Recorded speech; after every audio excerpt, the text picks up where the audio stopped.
John chapter 19, the final hours and crucifixion of Jesus. John chapter 19 describes the final moments leading up to the crucifixion of Jesus Christ, capturing the intense emotions, political struggles, and profound theological significance surrounding his death. The chapter begins with Pilate, the Roman governor, ordering Jesus to be scourged. The soldiers cruelly mock him by placing a crown of thorns on his head and draping him in a purple robe, sarcastically hailing him as the King of the Jews. This act is meant to ridicule Jesus' claim of kingship and humiliate him before the crowd. Despite this, Pilate publicly declares that he finds no fault in Jesus, hoping to appease the Jewish leaders and the crowd by demonstrating Jesus' innocence. However, the religious leaders vehemently insist on Jesus' crucifixion, accusing him of blasphemy for claiming to be the Son of God, which according to their law, deserved death. Pilate is troubled by this accusation, especially when he learns of Jesus' divine claims, yet Jesus remains largely silent during his questioning. Pilate's hesitation to condemn Jesus is influenced by the growing pressure from the Jewish leaders, who warn him that releasing Jesus would be seen as disloyalty to Caesar because Jesus purportedly claims to be a king. Yielding to the crowd's demands, Pilate ultimately hands Jesus over to be crucified. Jesus then carries his cross to Golgotha, the place known as the place of the skull, where he is crucified between two criminals, fulfilling the prophecy of being surrounded by sinners. Pilate orders a sign to be placed above Jesus on the cross, which reads, "Jesus of Nazareth, the King of the Jews," written in Hebrew, Greek, and Latin. The chief priests protest, asking Pilate to change the wording to indicate that Jesus only claimed kingship, but Pilate refuses, showing both his authority and the political complexities involved.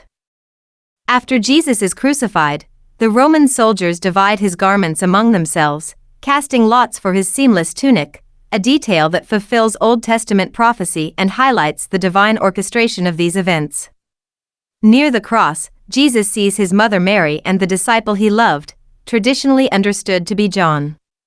Even in his suffering, Jesus cares for his mother's well-being by entrusting her to John's care, demonstrating his concern for family and the human connections that endure even at the moment of death.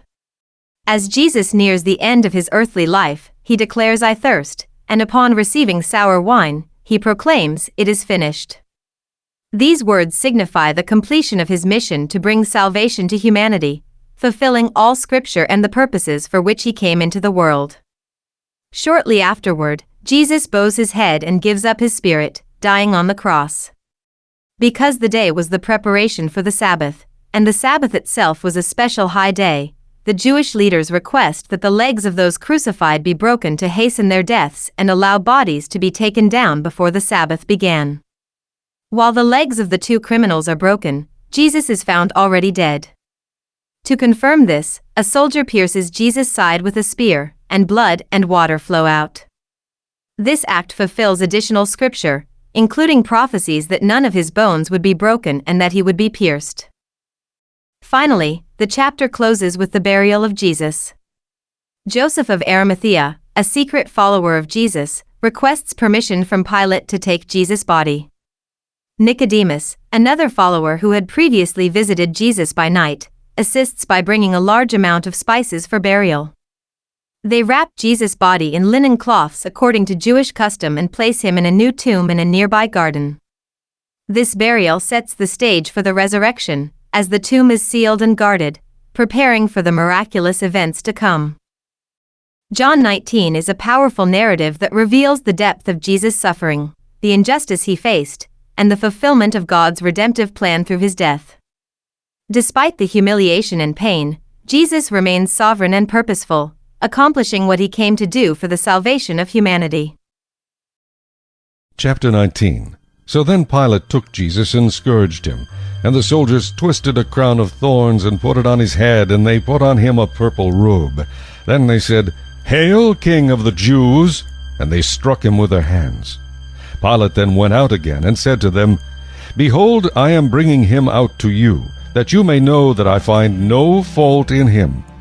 Then Jesus came out, wearing the crown of thorns and the purple robe, and Pilate said to them, "Behold the man." Therefore when the chief priests and officers saw him, They cried out, saying, "Crucify him! Crucify him!" Pilate said to them, "You take him and crucify him, for I find no fault in him." The Jews answered him, "We have a law, and according to our law he ought to die, because he made himself the Son of God." Therefore when Pilate heard that saying, he was the more afraid, and went again into the praetorium, and said to Jesus, "Where are you from?" But Jesus gave him no answer. Then Pilate said to him, "Are you not speaking to me? Do you not know that I have power to crucify you and power to release you?"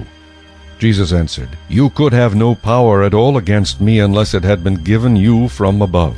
Therefore the one who delivered me to you has the greater sin." From then on Pilate sought to release him, but the Jews cried out, saying, "If you let this man go, you are not Caesar's friend. Whoever makes himself a king speaks against Caesar."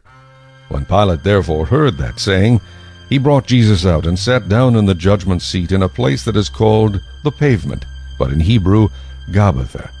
Now it was the preparation day of the Passover, and about the 6th hour, and he said to the Jews, "Behold your king!"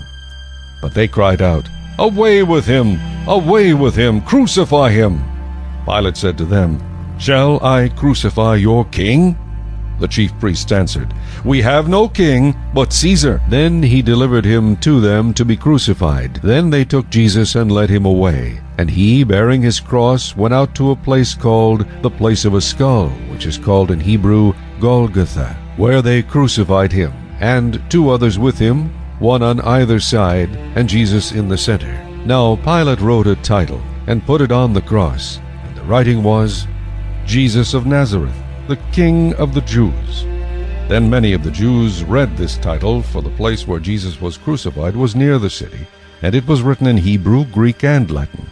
Therefore the chief priests of the Jews said to Pilate, "Do not write the King of the Jews." But he said, "I am the King of the Jews." Pilate answered, "What I have written, I have written." Then the soldiers, when they had crucified Jesus, took his garments and made 4 parts, to each soldier a part, and also the tunic. Now the tunic was without seam, woven from the top in one piece. They said therefore among themselves, "Let us not tear it, but cast lots for it, whose it shall be, that the scripture might be fulfilled, which says, They divided my garments among them, and for my clothing they cast lots." Therefore the soldiers did these things.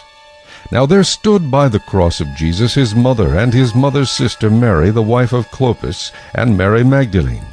When Jesus therefore saw his mother, and the disciple whom he loved standing by, he said to his mother, "Woman, behold your son." Then he said to the disciple, "Behold your mother." And from that hour that disciple took her to his own home. After this, Jesus, knowing that all things were now accomplished, that the scripture might be fulfilled, said, "I thirst." Now a vessel full of sour wine was sitting there, and they filled a sponge with sour wine, put it on hyssop, and put it to his mouth. So when Jesus had received the sour wine, he said, "It is finished."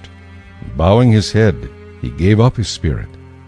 Therefore, because it was the preparation day, that the body should not remain on the cross on the Sabbath, for that Sabbath was a high day, the Jews asked Pilate that their legs might be broken, and that they might be taken away. Then the soldiers came and broke the legs of the first and of the other who was crucified with him. But when they came to Jesus and saw that he was already dead, they did not break his legs. But one of the soldiers pierced his side with a spear, and immediately blood and water came out. And he who has seen has testified, and his testimony is true, and he knows that he is telling the truth, so that you may believe.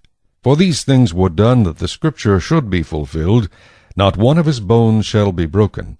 And again another scripture says, "They shall look on him whom they pierced." After this, Joseph of Arimathea, being a disciple of Jesus, but secretly, for fear of the Jews, asked Pilate that he might take away the body of Jesus. And Pilate gave him permission, so he came and took the body of Jesus. And Nicodemus, who at first came to Jesus by night, also came, bringing a mixture of myrrh and aloes, about 100 pounds. Then they took the body of Jesus and bound it in strips of linen with the spices, as the custom of the Jews is to bury. Now in the place where he was crucified there was a garden, and in the garden a new tomb in which no one had yet been laid. So there they laid Jesus. because of the Jews' preparation day, for the tomb was nearby.